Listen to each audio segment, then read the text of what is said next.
السلام عليكم. لا تنسوا الإعجاب بالفيديو والاشتراك في القناة تشجيعا لنا لنستمر بنشر المزيد إن شاء الله. النهاردة هنتكلم عن أغنية عاملة كلام كتير اليومين دول. صاحي أنت لأميمة طالب. الأغنية الجديدة بتاعتها مع روتانا. بالظبط. معانا كذا مصدر بيحللوها من كذا زاوية، تحليل فني وردود أفعال وكده. عايزين نفهم مع بعض إيه سر نجاح ده كله. وأكيد طبعاً فريق العمل ليه دور كبير، عندك الشاعر قوس والملحن سهم والموزع عمر الصباغ، شغل احترافي بصراحة. ده غير إنها جاية بعد فوز أميمة بجائزة بيلبورد عربية، فده بيديها دفعة كمان. أكيد بيثبت مكانتها كفنانة خليجية مهمة. طيب، خلينا نبدأ بالأساس، اللحن. شغل سهم هو معروف إنه بيعرف يطور في الخليجي، مش كده؟ تمام، سهم دايماً بيعرف يجدد بس بيحافظ على الروح الأصيلة. يعني في الأغنية دي تحديداً هو استخدم مقامات عربية، التحليلات بتقول زي البيات والصبا والحجاز. والمقامات دي بتعمل إيه بالظبط؟ هي اللي بتدي الإحساس الشرقي ده. كل مقام ليه شخصيته، يعني مثلا تحس بلمسة مقام الصبا في حتت معينة بتخدم قوي حالة العتاب اللي في الكلام. عشان كده اللحن مؤثر عاطفياً. بالظبط. والإيقاع كمان متوسط السرعة عشان يدي مساحة للكلمات وللصوت يعبروا. جميل. طب نروح للتوزيع. شغل عمر الصباغ.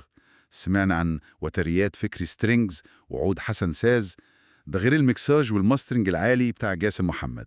هو دور الصباغ هنا كان مهم جدا.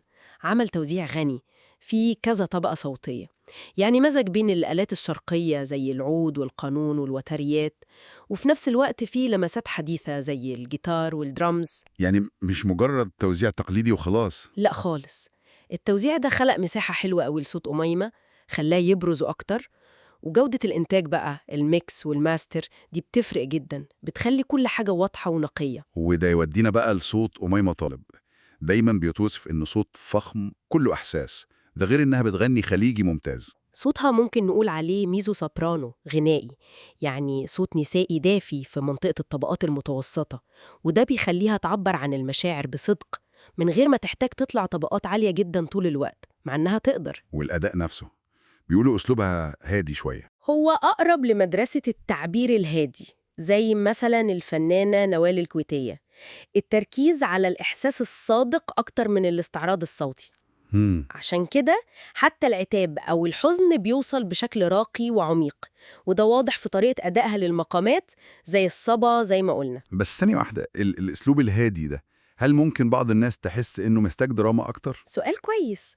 هو فعلا ممكن جزء من المستمعين يفضل الأداء اللي فيه انفعال أوفر شوية، بس هي قوة الأسلوب ده في صدقه وفي إنه بيعتمد على الإحساس الداخلي، فاهم قصدك. وده بيخليه مناسب أكتر لكلمات زي دي اللي فيها تساؤل واستغراب أكتر ما هي صرخة مثلا.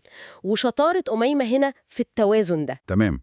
طب والكلمات، الشاعر قوس اللي لحد دلوقتي مش عارفين هو مين بالظبط، الكلام كله بيدور حوالين سؤال واحد: صاحي أنت؟ الكلمات هنا بتعتمد على البساطة والعمق في نفس الوقت، يعني اللغة سهلة ومباشرة. فعلا سهلة. السؤال اللي بيتكرر صاحي انت واللي عقلك فيه وش، ده مش سؤال حقيقي قد ما هو تعبير عن الدهشة، اللي هو ازاي مش واخد بالك من كل الحب ده. وفي صور شعرية كمان زي قلبي طير وقلبك الطيوب عشه. أيوة، وصورة تانية زي أرتعش مليون رعشة. البساطة دي بتخلي الأغنية تعلق في الذهن وتأثيرها العاطفي يبقى مباشر وقوي. وده اللي حصل فعلا. الأغنية انتشرت بسرعة جدا، كانت ترند في السعودية والكويت والناس حبتها جدا. تعليقات زي كل هذا الحب وتظلني أحبك. صحيح، نجاح جماهيري واضح وملموس. بس ظهرت برضو نقطة تانية للنقاش، اللي هي حتة مقارنة صوت أميمة بصوت الملحن سهم نفسه في الديمو بتاع الأغنية. سمعت عن الموضوع ده، في ناس فضلت الديمو. بالظبط، ودي حاجة بتحصل ساعات في الأغنية الخليجية، بيسموها الولاء للملحن.